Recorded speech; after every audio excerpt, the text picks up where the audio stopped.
Khash Saghafi, Liberty Home Mortgage. And if you watched my last video, why do we ask where the money comes from? This is a follow-up to that video, actually, okay? Not. What's this one again? Why does it matter who gives me money? Okay. This topic is, why does it matter who gives me money? I actually explained that in the last video, but you know what? I'm going to explain it again, and that's why I did this twice in a row. I was like, well, the truth is I also needed some material. But anyways, why does it matter who gives me money? Okay? That's called the source of your money. When you're buying a home, you have to put money down on the house, okay? When you're putting money down, we care about where does the money come from. It cannot come from the seller of the home. That's the biggest thing. We don't want the seller to give you money, because here's some simple facts. People who put less of their own money into the transaction go into default more, okay? And wait until the day when it's your money. Go loan money to your best friend in the world. Let me see if you're willing to loan $200,000 to them, and that's your best friend, okay? Now loan it to a stranger who's putting nothing into the transaction. The facts are the facts. People who don't put any of their own money into a transaction are less vested, less interested, much higher likelihood to go delinquent on the loan. And we don't want that, okay? So we have to verify, what is the source of the money? Where does the money come from? It cannot come from the seller of the home. They cannot give you the money. This is why we ask, this is why, what does it matter who gives me the money? It can't be the seller. It can't be your Discover credit card, okay? We don't want it to be your credit card, because at the end of the day, just because you have a limit of $20,000 on Discover and you need $12,000 to buy the house, doesn't mean you should be able to cash advance that money, which, by the way, comes with a monthly payment at, God knows, an interest rate of 30% or something, and now you have a monthly payment of $300 for borrowing $12,000 to put down on the house, of which I'm about to loan you $150,000, of which there's a payment of $1,500 on that one there. We're not going to completely bury every ounce of your life into debt, okay? This is why it's important to find out, and this is why we ask, who's giving you the money? Where is it coming from, okay?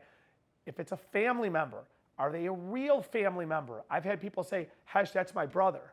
And then I'm looking at the names and I'm like, well, you guys got different last names. Well, they're not really my brother, but they're my brother. Okay, they're not your brother, okay? I've had people tell me, Khash, that's my business, okay? And then I get all of the business paperwork and I say, wait a second, you don't own 1 ounce of anything in this business.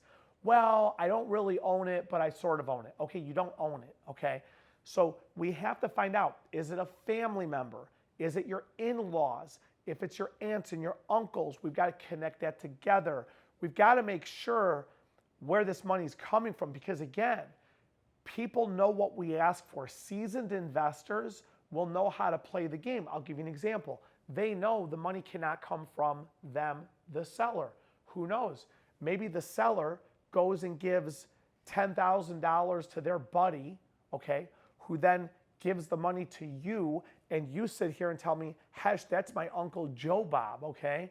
And suddenly you guys have different names and whatever, okay? That's completely unacceptable. When it comes to verifying money and verifying funds to close and looking at where this money is coming from, absolutely, not only do we ask, where is it coming from, we ask, who are they? What is the relationship? How much money are they giving you?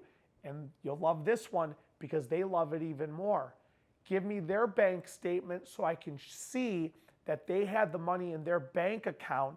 I don't want to see some gigantic $50,000 deposit. God knows I get their bank statement.